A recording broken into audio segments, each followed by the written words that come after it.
She hadn't touched a woman in 40 years. Not once. The people of the towns whispered about him, made up stories in hushed voices. Some said he hated women, some said he was weak, some even claimed he was cursed. He was tall, worn thin, with a face lined like cracked earth and eyes emptied of life. His hands were hard as stone, hands that had carried rifles, skinned deer, and slit throats, but had never once felt tenderness. He never allowed a woman near, never went near himself. 40 years of his life slipped away, and the burden of loneliness filled his chest like a grave. And then one night, under the blood-red sky of the desert, an Apache girl awoke everything he thought he had buried forever. That evening, the sun sank into the horizon like blood spilled across the earth. He rode his horse northward with no destination in mind. That was his life, roads, trails, strange towns where no one asked questions. He never told stories, never laughed with others. Just moved like a shadow from one place to the next. People only had one word for him, the rider.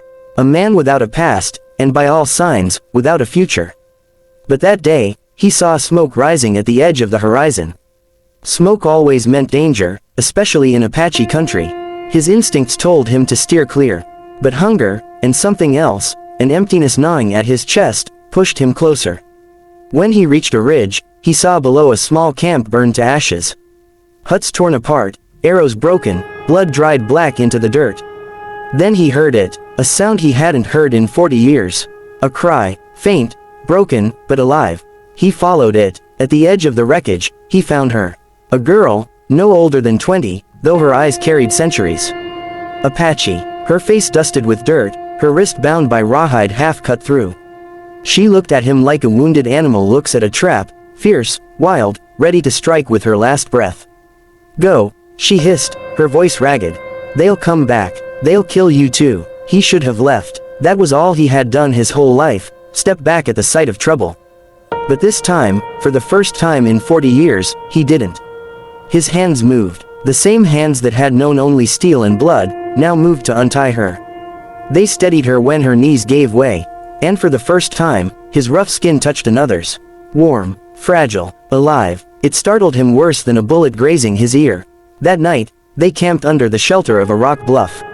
She didn't thank him, didn't trust him either. She sat across the fire, knife in hand, eyes fixed on him like he was another enemy. But she stayed. That was enough. He asked no questions, but he watched. Her side was bleeding, though she tried to hide it. He pulled from his pack a strip of cloth and a flask of whiskey and pushed them across the fire. She hesitated, glaring at him, then took them. She poured the whiskey onto the wound, teeth clenched against the pain, and wrapped it tight like a soldier. When she caught him staring, she spat, "You think Apache girl weak? You think I die like a dog?" His voice came rough, gravelly.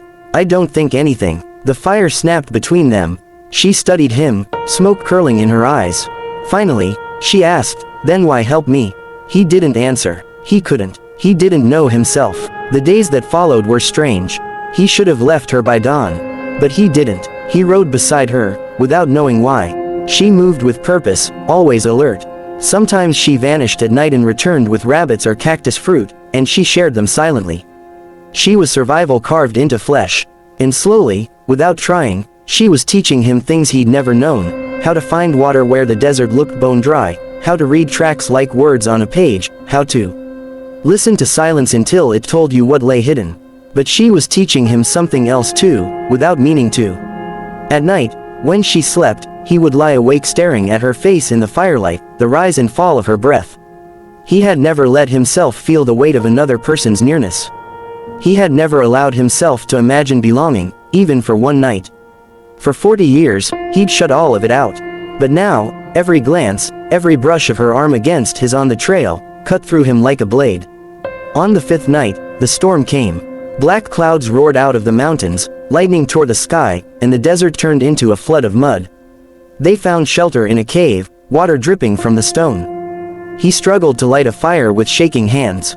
She sat beside him, too close, her hair wet and dark against her shoulders. Her eyes met his, steady.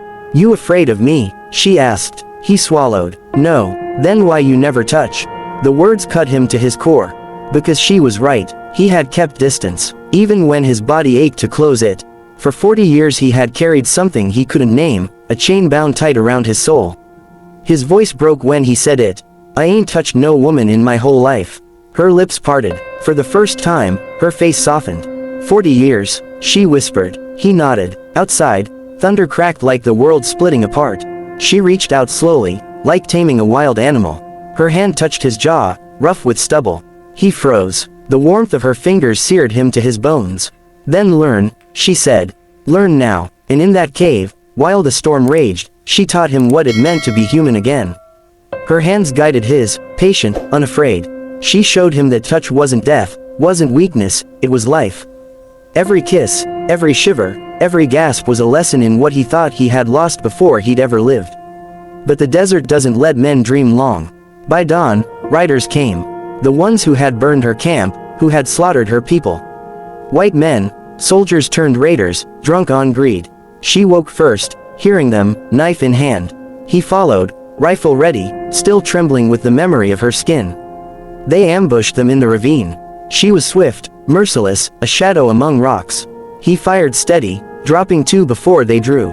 But there were too many. One grabbed her arm, another knocked him down. Steel flashed, gunpowder smoked, blood ran into the dirt. For the first time in his life, he fought not for survival, but to protect. To keep her alive, to keep the fire she had given him from being snuffed out. When it was over, when silence fell heavy, he crawled to her side. She was bleeding again, breath ragged. Go, she whispered, the same word she'd spoken when he first found her. They'll come back, they'll kill you too. He shook his head, clutching her hand tight. Not this time. Her eyes softened. For a fleeting second, she smiled. Then you are not a ghost anymore. She lived, but barely. He carried her for miles, through scorching sun, through freezing nights, until they reached a hidden Apache village carved into cliffs. They took her in, though their eyes narrowed at him, their rifles never far from reach. He left her there, because he knew he didn't belong. But as he rode away, her words burned louder than any gunshot, sharper than any blade. He was not a ghost anymore. And though the trail stretched endless before him, though the horizon still called as it always had, he knew the truth now. For 40 years, he had lived untouched, unloved, unseen. But one Apache girl had broken that curse in a cave during a storm, and taught him everything worth knowing. He had never touched a woman in 40 years.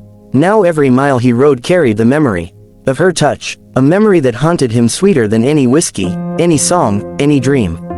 The desert could burn, the guns could roar, the towns could call him cursed. None of it mattered anymore. Because, finally, he had lived.